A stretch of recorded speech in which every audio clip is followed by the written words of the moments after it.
This is one of those solos that sound way harder than it actually is, and it's the perfect bridge from I can play licks to I can actually sound musical.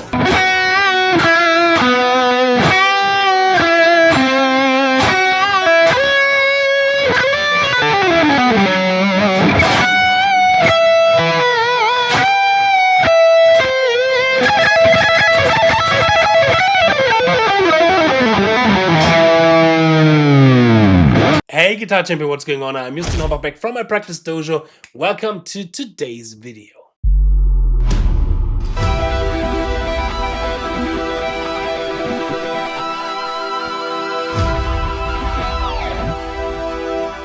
Today we are learning the solo from 𝗚𝙗𝙦𝙦 by 𝙤𝙤𝙦. There, yes, that's an intermediate, maybe even a beginner-friendly solo if you are practicing it in the right way. Because this solo teaches you three important things that transfers into everything that you are playing. Phrasing, motive development, and some spicy left-hand legato runs.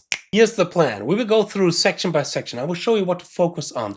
The most common mistakes, certain things that are kind of interesting even for Petrucci's playing. I will give you a simple practice method so that you can nail it and not just kind of survive it. Let's go over to the first section. And don't forget to get the tabs from this solo for free in the link in the description box. So one thing that I love when it comes to Petrucci's playing is his control over phrasing. And right in the start, Petrucci is basically saying, before a shred, I'm going to make you feel something. And he does that with phrasing and vibrato choices. Basically, we have three types of vibrato on that solo. A really fast and smaller one, a slightly slower but a little bit wider one, and another one with the trem arm, but this one is really fast and really subtle. So he's not doing any stuff with the trem arm, he's doing it really slightly. And when it comes to the melody in the recording, you can perfectly hear that in the isolated track, he's switching between the fast one and the slow one. And the rhythm on the fast one is more like a triple feeling. 1, 2, 3 and a 4 and a 1 and a 2 and a 3 and a 4 and a. And the rhythm on the smaller, on the slower one is more like an 8 notes feeling. 1, 2, 3 and 4 and 1 and 2 and 3 and 4 and. I made a video about what is important to practice the vibrato technique, especially when it comes to timing and intensity. Check it out right here and watch it after this video. Interestingly, in the live situation, Petrucci is switching that. So we have the little bit slower one as the first vibrato, and the faster one on the last note, on the second one. But vibratos are useless when you have a shitty melody. And one thing that Petrucci's not having here in this solo is a bad and shitty melody. So let's check out the motif that he's playing here. So for the melody, the most important thing is the chord progression. The chord progression that we have underneath this solo is E minor, played as a power chord, going to C, probably major, going to C sharp minor, and back to G and B. Major as the dominant, resolving back to E, and then we're repeating that. And typical for Petrucci, he's outlining this chord progression with the melody. Now the cool thing about this kind of chord progression is it has an inner melody. The inner melody goes like...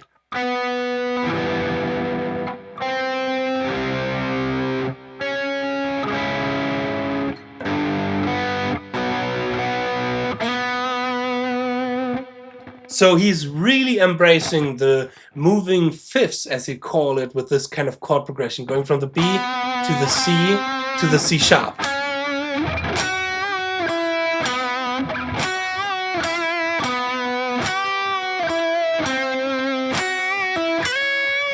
And in between that, he always had this kind of motif.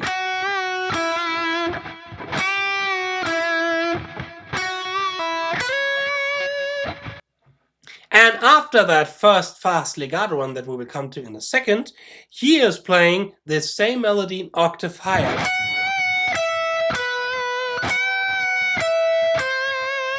Again, embracing that moving fifths, the inner melody of the chord progression. Which leads us to the fun part, which are the fast legato lines in that solo. The cool thing is, those legato lines, they are not too complex, especially the first one. So it's a really good exercise to work on your finger speed with this Petrucci solo. The first round, we are basically just going down the E Dorian scale, because this is the scale that he changes to when he's going to the C sharp. He's going from E minor to E Dorian, playing it descending to the F sharp. Here be careful that you're not too parallel with your fingers to the fretboard, have a slight angle so that this muscle here, the extensor digitorum, is not bended throughout that rotation. Have it slightly in this kind of neutral position and rotate towards when you're going to the lower strings, and your thumb is always in one position like this. You can also do the Anton Opperin double locking method, where you are pinching a little bit with the index finger on the side of the index finger on your fretboard. That's a really cool kind of concept and method from his channel. Highly recommend to check it out. Really helped for my left hand to gain more endurance and more speed. And now the second fast lick that we have is kind of a repeating lick in the style of 𝗘𝙤𝙢𝙢 actually, or like kind of 𝗘𝙤𝙢𝙢 inspired, where he's going to the E major scale, like this. And now the final run back in the E minor scale.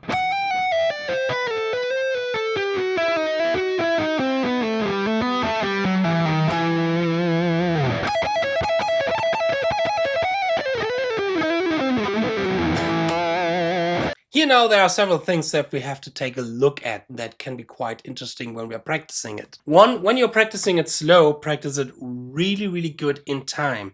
That's not easy, but really try to practice it playing it with the right subdivision and that every note has the same and the right correct length. If you need some help, I highly recommend to turn on a metronome or a click that can also play the subdivisions, so that you can really hear the lengths of each individual note and not only the lengths of the quarter itself. So really focus on.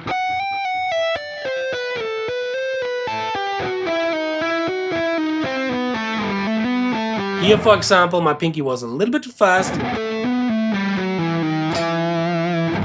Playing that line step by step with every note having the correct length. We're going a little bit into the harmonic minor territory as soon as we've reached the G string, because this is where we are playing over the B chord.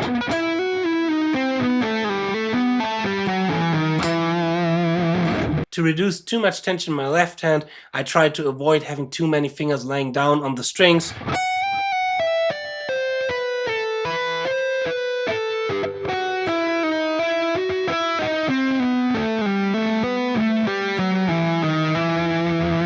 Some people might say, okay, it's unnecessary movement, but with my research in biomechanics that I made in the last years, okay, when it comes to movement versus tension, movement always wins. We want to try to have the least amount of tension in our left and our right hand as possible, even though that it means we have some extra movement in it, but the movement itself is not bad. And when we're practicing it fast, we can use the running man method, which basically means I don't play the whole entire lick in one fast tempo, but more smaller segments and really focusing on individual movements.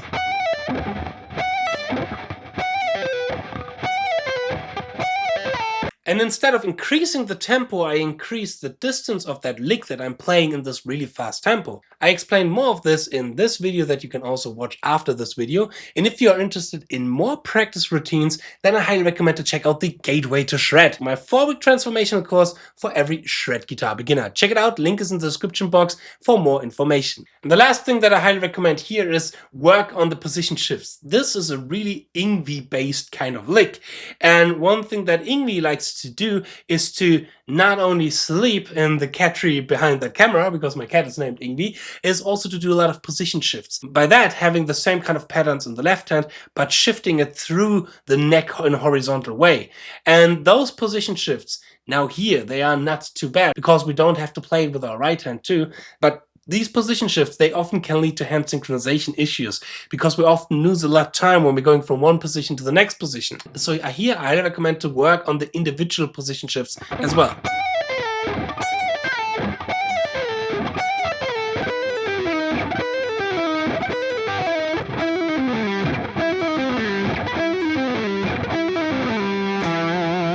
Yeah, and so much basically about the Petrucci solo from Pull Me Under. One of my favorite solos when it comes to intermediate or beginner solos, especially in the Petrucci style. Even though that we don't have too much of a right hand action here, we have a lot of things to do for our left hand and also for the phrasing and the motifs.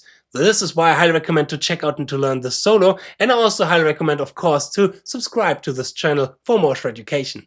Let me know what kind of beginner intermediate solo you want to learn next in the comment section. So far I wish you a lot of fun learning, practicing and mastering the guitar. Cheers and power your progress. Bye.